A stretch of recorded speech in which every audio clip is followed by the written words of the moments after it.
Salut à tous, c'est Nico le jardinier, on se retrouve enfin pour une nouvelle vidéo. Ça fait très longtemps que j'avais pas posté, plusieurs mois. J'ai certains de mes élèves qui m'ont dit que ça faisait 9 mois. Donc voilà, bon, après quelques petits pépins avec mon dos et puis l'hiver qui est passé, voilà, hein, forcément pas grand chose à dire ni peu grand chose à faire. Donc bah voilà, on se retrouve pour une nouvelle vidéo. Cette fois-ci j'ai décidé de vous parler de rendement. Parce que comme tout jardinier amateur, quand on le but de planter, c'est de récolter. C'est un peu comme le pêcheur, hein. Il y a un moment donné, c'est bien de passer du temps à se reposer avec sa canne, mais bon, quand ça mord, c'est quand même plus sympa. Bon, bah, pour nous, jardiniers, c'est pareil, hein. Quand on plante, la moindre des choses, c'est de réussir à obtenir un résultat. Donc voilà, je fais cette petite vidéo pour parler de rendement et donc de choix dans les plantations. Et donc je vous dis tout de suite ce que j'ai prévu cette année. A tout de suite. Alors, donc cette année, j'ai fait des choix. Je me suis aperçu, et je vous conseille d'en faire autant, au bout d'un certain nombre d'années, hein, ça depuis 2019 que j'exploite ce terrain, que ma terre avait tendance à, à préférer tout ce qui est plantation hors sol et à beaucoup moins aimer tout ce qui est sous-sol. Donc j'ai tenté évidemment, hein, les carottes, les pommes de terre, les radis évidemment, hein, les navets. Voilà, j'ai fait tout un tas d'essais avec plus ou moins de résultats. Et puis je me suis rendu compte que bah, ça prenait pas mal de place, hein. Surtout quand vous faites un rang de pommes de terre, vous avez pas mal de place qui est prise. Et puis finalement, pour obtenir 1 kg, 2 kilos de pommes de terre pour 15 pieds, enfin 15 plants de pommes de terre, c'est un peu dommage. Donc à un moment donné, il faut faire des choix, surtout si vous avez un grand jardin, c'est pas un souci. Mais si vous avez un petit jardin comme moi, un petit potager, le but c'est quand même d'essayer d'identifier les légumes, les plantations qui fonctionnent. Et avec ce recul de plus de 5 ans maintenant, c'est ce que j'ai fait. Donc cette année, je me suis dit, voilà, Nico, va à l'essentiel, fais-toi plaisir. Et ce qui me fait plaisir, évidemment, c'est une récolte abondante. Donc cette année, je suis parti à l'intérieur de ma serre concombre. Donc vous pouvez voir, hein, j'ai mis mes châssis. J'ai un peu changé par rapport à l'année dernière. Donc avec ce grillage de bâtiment, hein, c'est du treillis tout simplement. Donc j'y ai mis mes pieds de concombre, puisque ça, le concombre, ça a toujours bien fonctionné. Voilà. Donc ils vont grimper. Vous pouvez retrouver, hein, sur ma chaîne tout un tas de conseils par rapport aux concombres, par rapport aux tomates, par rapport à différentes plantations que j'ai pu effectuer. Donc je vous conseille d'aller voir. Euh, Ici, mes pieds de tomates, parce que ça, évidemment, la tomate, ça a toujours très très bien fonctionné. Donc j'ai d'ailleurs fait une vidéo très complète sur la plantation de tomates, sur l'entretien de tomates, sur quoi faire pour éviter les maladies comme le mildiou. Et puis petite chose que je ferai le point d'ici quelques semaines, voire quelques mois par rapport à la récolte de ces tomates, c'est que cette année, j'ai décidé de ne pas retirer trop de gourmands. On a toujours cette habitude, hein, on vous dit toujours de retirer les gourmands. Alors les gourmands, pour vous dire, vous voyez, c'est quand vous avez un gourmand, c'est ça, voilà. C'est-à-dire qu'à la base d'un, je vais faire le point, tac. À la base ici, si vous avez un, un petit bout qui part, je ne sais pas si j'en ai un là, vous voyez. Ah, donc ça, c'est un gourmand. Hop. Et on a toujours tendance à dire qu'il faut les retirer, ce qui permet de ne pas avoir un pied de tomate qui foisonne, qui buissonne, et puis a priori, ce serait mieux pour la récolte. Alors, cette année, j'ai décidé justement de ne pas les retirer, en tout cas de pas trop les retirer, et de laisser mes pieds de tomates faire ce qu'ils veulent. Voilà, ils vont monter. J'ai trouvé des pieds exprès pour les pieds de tomates. Je vais les laisser monter, je vais les accrocher, il y a la place. Donc du coup, j'ai prévu effectivement de les écarter un petit peu plus entre eux pour leur laisser beaucoup plus de place et de me comporter avec mes pieds de tomates comme je me comporte avec mes pieds de tomates cerises. Parce que finalement, les pieds de tomates cerises, on les laisse foisonner, on les laisse grandir pour avoir un maximum de tomates et ça fonctionne bien. Et donc cette année, bah voilà, je vais faire la même chose avec mes pieds de tomates. Je vais les laisser grimper, je vais les laisser foisonner et puis je vais laisser un maximum de feuillage. Parce qu'en fait, quand on retire les gourmands et quand on retire les feuilles, alors évidemment, retirer les feuilles qui touchent terre, ça c'est toujours important pour éviter les maladies. Mais quand on retire les feuilles au fur et à mesure, on a l'impression d'avoir un pied qui monte, on garde les grappes, voilà, 3, 4, 5 grappes. Et puis bah, quand il commence à faire très chaud, et malheureusement même en étant dans le nord, c'est de plus en plus courant que chaque année on a des grosses périodes de chaleur, et ben la tomate elle souffre. On a toujours la possibilité qu'elle attrape le cul noir en étant en carence d'eau et puis avec en carence de calcium, donc toujours aller voir mes vidéos par rapport à ça pour éviter. Et puis d'un seul coup d'avoir trop d'eau, donc bah, elles ont besoin également de ces feuilles pour être à l'abri, pour être à l'ombre, en cas de forte chaleur notamment. Donc cette année, voilà, je laisse grimper et je verrai bien ce que ça donne, mais j'ai une petite idée quand même, je suis persuadé que je vais avoir autant, si ce n'est plus de rendement que les années précédentes. Voilà. Des salades, évidemment. Donc là, elles sont bien avancées, hein. Toujours ma salade préférée, hein, la merveille des 4 saisons. J'avoue que celle-ci, en plus, elle résiste bien et à la chaleur et au froid. Donc, comme en ce moment, on est début mai, il y a encore quelques... Enfin, on est mi-mai plutôt, hein, maintenant. Il y a encore quelques non pas gelées, mais quelques matinées froides. Donc, bah, je, elle résiste très bien. Et puis elles resteront effectivement si jamais la chaleur venait à s'intensifier, même si je pense que là, on peut les ramasser d'ici une semaine ou deux, je pense que je pourrais déjà commencer à en déguster quelques-unes. Voilà. Et c'est tout. Exit les aubergines, j'ai essayé. Vous pouvez aller voir mes conseils sur les pieds d'aubergine, parce que finalement, l'aubergine, ça buissonne, ça prend beaucoup de place, et j'ai constaté que j'avais peu de rendement, contrairement aux autres légumes que je plante. Donc, bah, voilà, c'est pas la peine de s'acharner.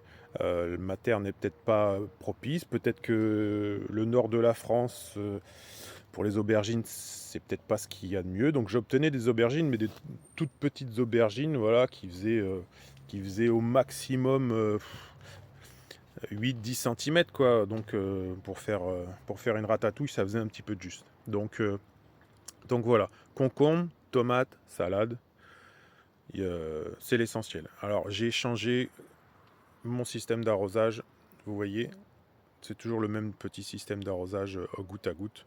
Ça vaut rien sur internet et c'est très très efficace. Surtout que là j'ai mis que du neuf.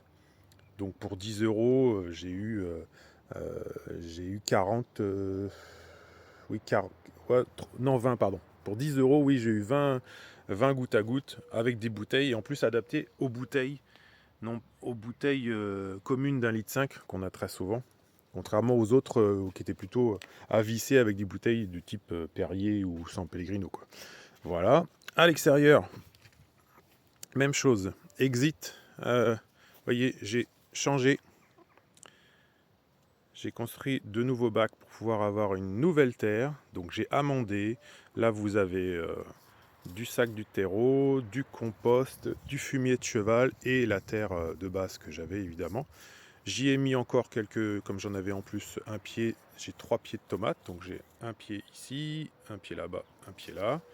Ici, vous avez de la courgette verte sur ce bac, de la salade. Alors la salade, c'est pas la merveille des 4 saisons, c'est de la feuille de chêne rouge qui est également bien partie. Alors je l'ai mis après, hein, c'est pour ça qu'elle n'est pas aussi développée. Il y a un petit décalage de 15 jours. Je vous conseille d'ailleurs, si vous en achetez, même, c'est vendu par 12, hein, mais il vaut mieux quand même, elles peuvent attendre de les décaler d'une semaine, voire de deux, pour éviter à ce moment-là de vous retrouver à devoir les manger rapidement, parce qu'elles vont toutes monter. Donc ce serait quand même dommage. Et puis ici, j'ai mis mes pieds de courgette jaune. Voilà, la courgette, c'est une valeur sûre, hein, ça. Bon jardinier, jardinier amateur, débutant, confirmé, la courgette, quelle que soit la variété d'ailleurs, hein, j'avais l'habitude. Avant je mettais des courgettes rondes, ça fonctionne vraiment très bien. C'est vraiment quelque chose qui marche très très bien. Voilà, donc et exit les potimarrons, les butternuts, j'en avais quelques-uns, mais c'est pareil, ça prenait beaucoup de place, ça grimpait, c'était difficile d'accès et avec mon dos, c'était pas forcément très pratique. Donc j'ai décidé cette année de retirer et de me concentrer sur ce qui marche, à savoir les courgettes et uniquement les courgettes. Voilà. Bon les pieds de fraises, j'en ai rajouté parce que ça j'ai une terre à fraises. Là vous voyez c'est des pieds de fraises plantés à l'automne. Ils sont déjà bien partis. Bien partis. J'en ai également là. Et plantés au printemps là-bas. Vous voyez, alors j'ai paillé avec ça c'est de la tonte de pelouse. Donc pareil, allez voir mes vidéos hein, sur la tonte de pelouse, sur le paillage. Mes framboisiers, alors le framboisier, faites attention, là c'est un pied de framboisier qui était tout petit, j'ai acheté tout petit, et il n'a qu'un an et demi, planté effectivement à l'automne 2024, non 2023, pardon, oui 2023, et ça marche vraiment très très bien, vous voyez. Alors faites attention parce que ça prend beaucoup de place, c'est le pied de framboisier, c'est un rhizome. Donc en fait, le rhizome, c'est le principe, c'est que ça va sous terre et ça remonte. Et vous voyez, vous avez ici, hop, de nouveau petit pied de framboisier prêt à sortir.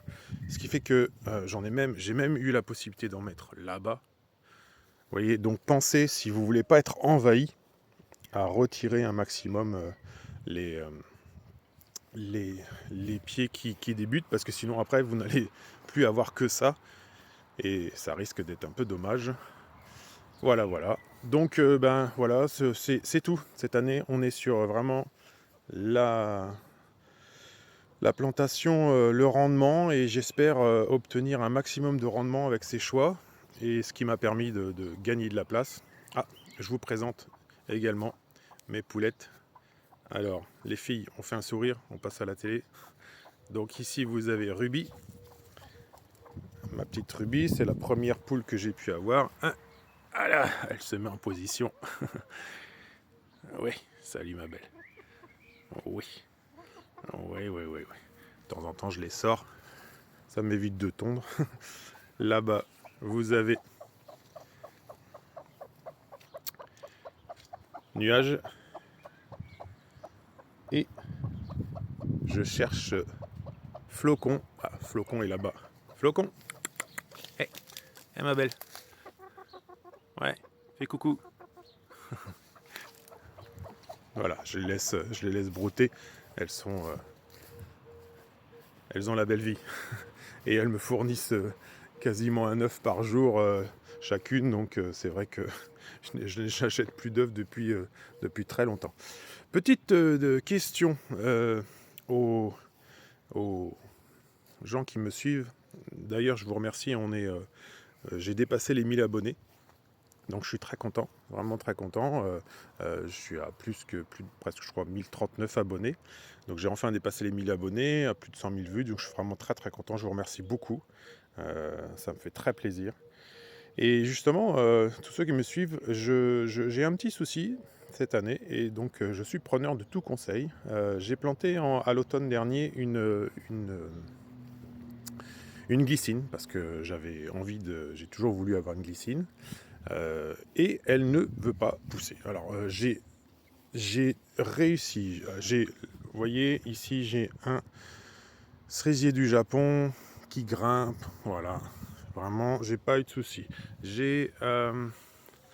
Là vous avez regardé, j'ai un magnolia qui n'est pas caduc, qui garde ses feuilles l'hiver, qui me fait de très très belles fleurs, des rosiers, des parterres de fleurs. Alors mes pivoines, pivoines pas ouf les pivoines, ça fait 3 fois que je les plante à d'autres endroits, pas le temps de faire des fleurs, mais peut-être ma faute, je vais peut-être attendre. J'ai de la passiflore, vous voyez, tac, la passiflore qui grimpe, j'attends les belles fleurs. J'ai Hop, regardez là-bas. Tac, j'ai un érable du Japon. J'ai des azalées du Japon là-bas qui m'ont fait beaucoup de, beaucoup de fleurs très très belles cette année. Bon, tout ça fonctionne très très bien. Comme vous avez pu le constater, je suis assez fan de tout ce qui peut être Japon. Là-bas, j'ai un lilia des Indes, donc c'est pareil. En revanche, ma glycine, vous voyez, plantée à l'automne. Alors en respectant tout ce qu'il fallait mettre dans le trou, l'écartement, la taille, j'avais même prévu la potence, hein, vous voyez. J'ai fabriqué cette potence exprès pour pouvoir mettre ma glycine et je n'ai rien. J'ai eu au printemps des boutons. Alors je pense que, vous voyez, on peut les voir. Ouais, j'ai eu des boutons. Tac. Là, hop, j'ai eu des boutons. On voit bien ici, là. Mais c'est tout. Et tout autour de... C'est pas une question d'environnement, parce que tout autour de chez moi, j'ai des gens qui ont des grandes glycines magnifiques, très fleuries. Donc là, c'est un peu la fin d'ailleurs, c'est plus les feuilles maintenant. Et moi, rien. Donc, est-ce que c'est parce que c'est la première année? Est-ce que c'est parce que j'ai loupé quelque chose? Est-ce que j'ai oublié de tailler? Moi, ça me semblait pas très cohérent de tailler parce que c'était vraiment tout petit. Quand je l'ai acheté, elle avait une fleur, quelques feuilles.